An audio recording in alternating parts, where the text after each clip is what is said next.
Well, in addition to all of those snapped limbs, those broken windows and downed wires, there were also a number of roofs just completely blown off. In Pinconning tonight, here is News 5's Mel Serow. It was an ill wind that blew through Pinconning, first hitting the city's welcoming sign. Folks say they heard a loud roar when it hit.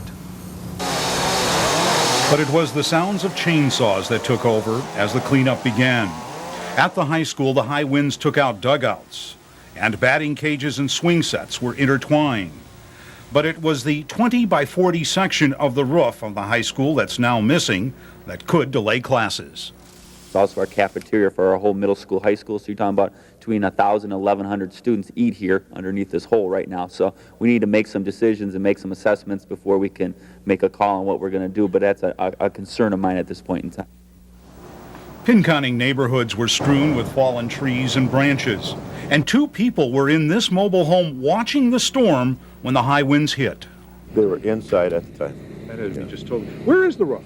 It's someplace about 100 yards out there in the woods. There's a real disaster area out there. There's all kinds of stuff out there. The lack of electrical power is also a big problem in Pinconning. Down power lines could mean days before normal is restored, and that could mean a sewage removal problem. Our lift stations are run off electricity, and we have none. We have no idea when Consumer Power is going to give that to us. So what could happen is we could have raw sewage come up in your basements. The one thing almost everyone in Pinconning can agree upon is that they'll remember 1998 as the year that one of the worst storms anyone can remember hit town. This is Mel Serow, News 5, Pinconning. From what's left, it's hard to imagine that the small piles of wreckage were ever an airplane, much less a DC-9. A portion of the nose of the plane lies under an overpass just north of I-94 on Middle Belt, a landing gear jutting upward. A piece of wing, an engine, and cowling are all that are recognizable. The rest of the plane was broken into small pieces and strewn over a half-mile of charred roadway. As tragic as the plane crash, comes the report that shortly after the disaster, 7 people were arrested for looting. You don't like to think of those type of things going on, and especially in a tragedy like that. But like I said, until the reports are final and we process it, it'd be overreacting to say, or the way it's been played out. I even heard some national reports that, you know, as I indicated, that people were taking jewelry off and stuff, and all the indications that nothing close to that was happening. Officers on the scene were literally bagging piece by piece the articles left in the wreckage to be studied during the investigation. Many of them seemed to be in a daze as they searched among the remaining personal belongings of the passengers of the ill-fated flight. It's a stressful job. We have professional counseling through MRC, Dr. Wolf, that helps us out. We've had him on contract now for about 2 years with the Sheriff's Department. The same problem facing medical experts in trying to piece together the identities of the victims will face crash investigators. What was once a large airliner is now many pieces of a jigsaw puzzle that could take a year to figure out what went wrong. Mel Serow, News 5, near Detroit Metro Airport. Her home, Applewood, is an estate that once comprised more than 60 acres in the heart of Flint. Now Mott Community College sits where the orchards once stood. One of her last public appearances was at Mott's 75th anniversary.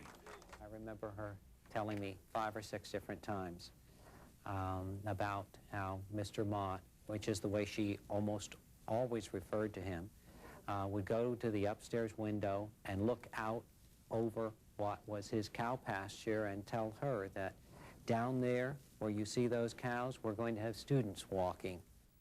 And to the Mott Children's Health Center, she not only provided millions in funding, but she also got personally involved. Mrs. Mott really was very instrumental in picking out a lot of the furniture of the health center when we started back in the 60s, really, with some of our new construction at that time, and had made trips to Grand Rapids in the west side of the state. So she was very actively involved. Mrs. Mott once taught dance at the YWCA in her hometown of El Paso, Texas. She was a good friend and benefactor to the Flint YWCA. Always had a real special place in her heart for women and the kind of issues that they face. and she has been there for us at every turn, no matter what our need was. I've known Sarah for many, many years. Mel Serow is an institution that grew out of nearly 4 decades of journalistic services to the mid-Michigan community. For tomorrow may rain, so I'll follow the sun. Mel is, in my opinion, one of the better reporters that I have ever run across. He was always dependable. I could go on the air and sight read Mel's copy. And now the time has come, and so my love I must go. The wind could be blowing 90 miles an hour. Mel was making sure his hair was okay. Sometimes it was so stiff with hairspray. His hair was always perfect. If tomorrow may rain, so I'll follow the sun.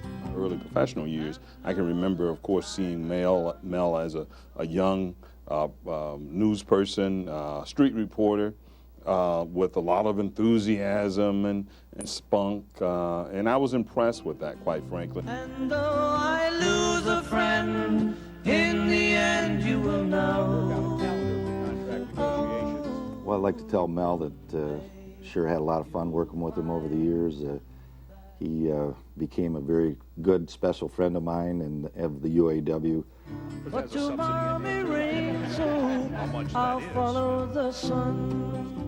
Mel, I have enjoyed the relationship with you. You are one of the best reporters that I've ever had an opportunity to work with. On behalf of the UAW, we want to congratulate you on your retirement, but most of all, we want to thank you for your friendship. Picket signs in hand. As they march this way, we are seeing more UAW on strike. Obviously went through the plant to indicate that they're on strike. Tom, better picture is the folks look at wheat. Did you get any more that you can fill us in on? We got Sam and Katie. Sam, Katie, again, 54-day strike is over. Let's go over just You one. helped inspired me in my life. One, I think most importantly, is the contributions that you made with the MDA. I mean, that's where I think I was most touched when I first met you. I wish you well. I think you're a great person, not only for the business, but as an individual and a human being as well. And I honor that I'm a friend of yours. Congratulations, Mel. I'll never forget the day that WNAM 5, they all had faces of Mel on VIP day. And that day there was like 75 Mel Serows roaming around camp. To all the new broadcasters and reporters coming up, my advice to you would be like Mel, because you can never have too many Mel Serows around in the world. You'd never know it, but buddy, I'm a kind of poet. I would describe Serow And I got a lot of things I'd like to say. as a giant among legends such as Edward R. Murrow, along with Eric Seberide and David Brinkley and Newman and some of those great reporters with national esteem. Please listen to me.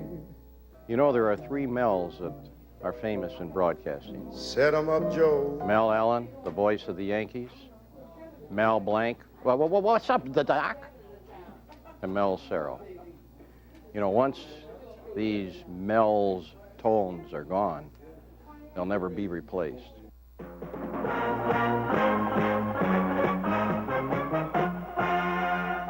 Making the buying of heroin in this town very easy. He has witnessed and reported the good events and the bad events in our community for many years. And in so doing, he has won many friends and many admirers, including myself. I'll miss not only seeing him on the air, but I'll miss seeing him at my press conferences. I just want to present to you the City of Flint Watch and express my appreciation for tremendous professionalism. I hope you didn't mind my band in your ear.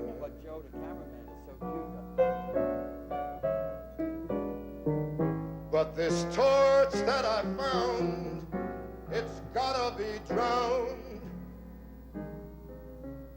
or it's gonna explode. making one for my baby and another for the road. So, Mel, now that you're going to retire, what are you going to do now? I'm going to go to Disney World.